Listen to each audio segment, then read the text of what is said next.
So I've had the GoXLR for about a year. A lot of you may already be familiar with what this equipment is, what it does, and that it's used a lot in for streaming and for videos, I suppose, for YouTube videos and all that kind of stuff. And this is basically my thoughts after having this for just about a year. Ultimately, I'm not its biggest fan, mostly because of how much it costs and what it does for that amount of money. So straight off the bat, would I recommend this to someone who is just streaming and they are a small streamer like myself and they're not really making money from this? This is just a thing they do for fun.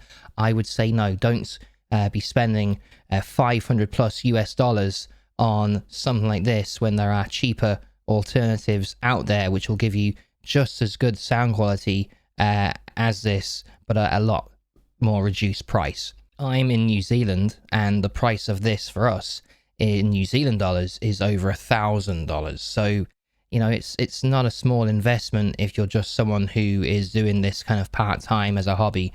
If you're doing it as a job and you are always on and you need, you know, really good sound quality and convenience, yeah, absolutely, then this is something that maybe you should look at, especially if you're someone who doesn't understand how audio works.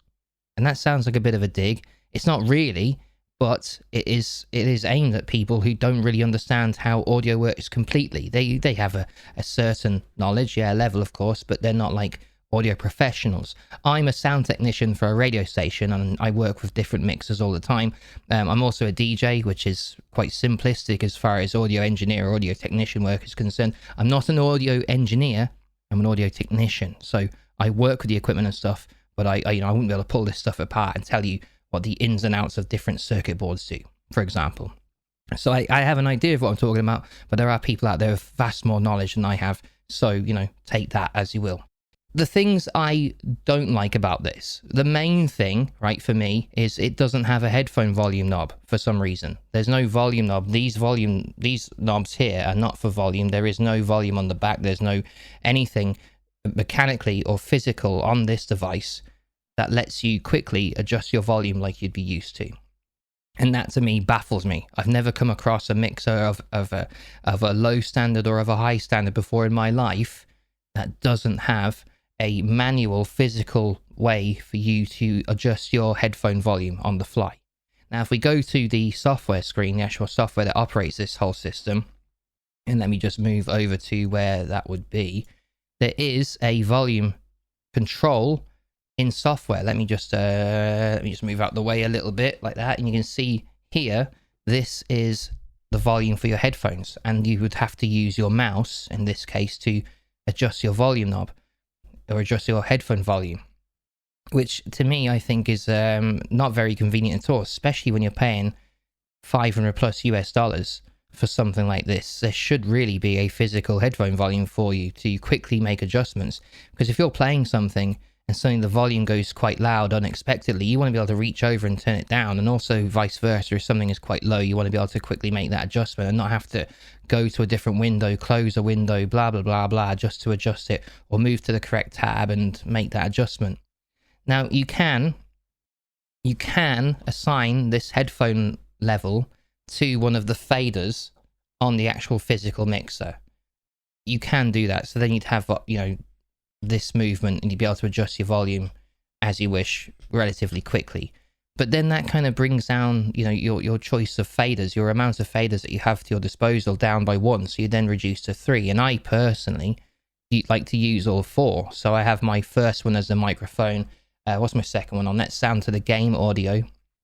The third one then is over to the voice chat. So if I'm playing, I don't know, Warzone or something like that, my voice chat is independently controlled here. And on this one, I have music. So I suppose if I wasn't too keen on playing music, yeah, I could maybe dedicate that to this. But again, $500 plus. You really should have the option to be able to adjust your headphones. And yes, people will say, but you should just set your volume to a level and leave it there. Fine, but there are often times when you need to change that, you know, when you need to make quick adjustments. You might notice that something is a little bit too loud for you to bear. You might not want to change it for the audience, but for you, you might want to drop it down to give your ears a bit of a rest, you know, so you might start off a bit louder than you did earlier. Some of the other stuff I'm not mad about is the build quality of this. I'll put a picture up on the screen to show you the back of the actual device when I got it, the actual mixer. This is how I found it. On the back of it, you can see the line out jack is kind of pushed in and over to the left. And that's how I bought it. That's how it came. I must keep rephrasing. I didn't buy it. Sorry, my work bought it for me. So that's why I'm glad I didn't pay this money. So my work bought it for me. It got delivered to my house, and this is how I found it. Now, the box wasn't damaged or anything, and everything inside the packaging was fine. That tells me that's how it left the factory. So that's kind of disappointing. Now, luckily enough, I was able to get a plastic spudger, shove it in there, and just jimmy it over to the right, and it popped back into position. So no problem. But I also notice it might just be me now, but it feels now on all of those jack inputs, those mini jack inputs, that they're a little bit weak. There's a bit of movement on everything. So I don't know if that's poor connection or poor, however it's soldered or whatever in the back there. See, I'm a technician, not an engineer or a builder or anything like that. But it doesn't feel secure. It feels like there's movements within the actual, it feels like the actual jacks themselves are moving. So, but you're not moving it around. So, whatever, it's not the biggest problem in the world, but it's just something to consider when you're spending that amount of money. The other thing I'm not crazy about, sometimes it works fine, sometimes it doesn't. But you'll see here's different controls. This is the virtual mixer, I suppose, which is a representation of what is here on the actual mixer itself physically in the real world.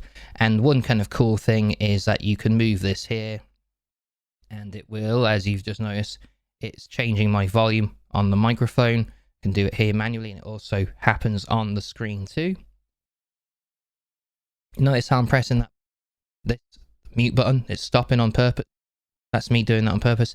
That's really handy for some reason as I'm recording this, I'm burping. So that's handy. I'm just pressing that. I'm actually using the conveniences and the benefits that this does provide, which I'll get onto, to help me in making this video, which is good. I can also swear, so you, right? Go yourself. Going back to what my point was, a small thing, this isn't a big deal, but just to give you an idea of build quality, you'll see here the chat fader. I'll just move it up and down on screen. There it is. It's moving there as well.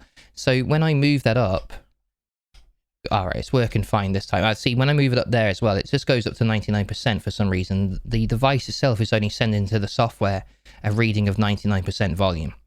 1% is not a big problem, but it just gives you an idea. It doesn't always go all the way to 100, so for me, that kind of makes me worry. See, I'm doing that on the game one, and it went to 100 that time.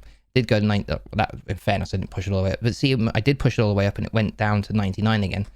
And if I try to push it up, it's stuck at 99. It's not a big deal, right? Overall, it still works fine. No one's going to notice 1% difference in volume, but it just gives you an idea of the build quality. And when I saw that first on a brand new item, I was worried that was a sign of other problems to come. Now, after a year, nothing else has gone, it's not gone wrong. Nothing has got worse or anything like that. So it stood up. But for 500 plus US dollars, I would expect it to be a little bit better than that. Just saying, especially if it's meant to be used in a professional environment, you'd expect it to work correctly at 100%. But hey, never mind. That's neither here nor there. It's just something I think is only fair to point out. What else did I say? That isn't something I think is great about it. That's pretty much the crux of it, which I suppose in the grand scheme of things isn't so bad. But again, I'm going to keep harping on about it. For $500, you don't want those things working. Or sorry, you do want those things working. You don't want those problems, what I meant to say. An alternative would be what I have right beside it. The Yamaha MG10XU, which is right here. I've had this for, I think, 2.5 to 3 years. And this has worked flawlessly the entire time, as in there's been no problems have occurred on the GoXLR in that time that I've had it either. But this is half the price, or even less. It gives a 7-year warranty. Nearly said 700-year warranty, but no. It's just 7 years. Yamaha aren't that generous of giving you 700 years of warranty. But 7 years warranty on that is a good safety net. And the audio quality out of this, I feel, is just as good as that. In fact, this I've got currently wired into the Yamaha. So the Yamaha is actually providing the overall volume. It's just being a pass-through, really. It's not adding or taking anything away. But I'm using this as ultimately as a volume knob. This is actually where I can control my headphones. So my headphones are going into the Yamaha and not going directly into the actual GoXLR itself, because I don't like the way you have the control of headphones on the GoXLR. One other thing as well, as it comes to mind, if you do use the GoXLR solely, I mean, in this case, remember, I'm using this in conjunction with the Yamaha. So the audio is going from the GoXLR into the Yamaha and then into the output of this audio.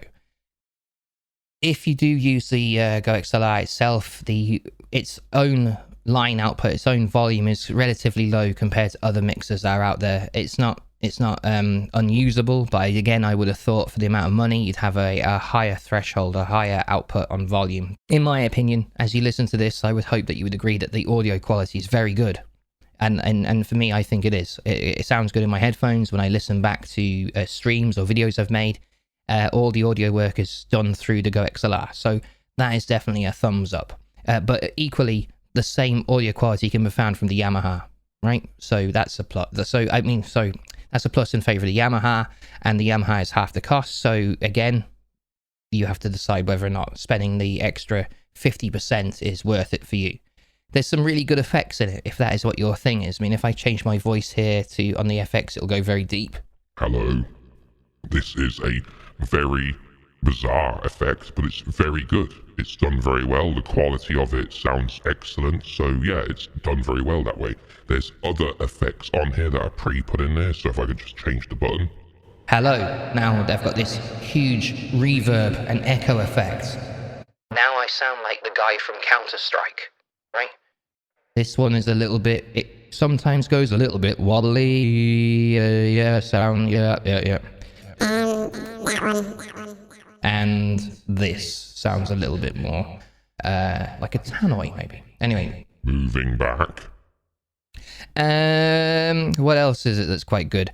I suppose that's a convenience, really. I mean, you can split up all the different audio sources you have if you've got 4. I mean, you can have more than 4, but it means you have to go back to using the virtual mixer and deciding if you want the ones you prioritize the most as physical faders on here, and then you can change the different ones here, as you can see behind my head over that side there to my right.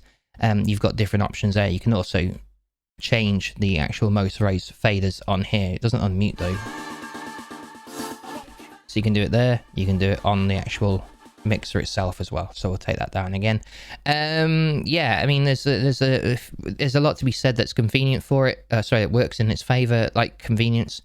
But is it worth the money if you're, as I said at the beginning, a small streamer, a small content maker, someone who's not really making money from this, just doing it as it fun? I wouldn't say it makes sense as an investment from a financial point of view. No, I would say there's many other things out there that are cheaper and that will do the same job for you.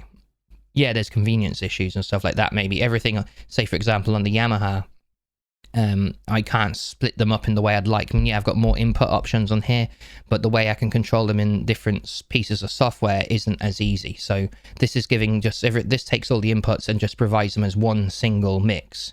The GoXLR, however, will split all those inputs and outputs into different games. You can have your audio for your voice just going to Discord, for example.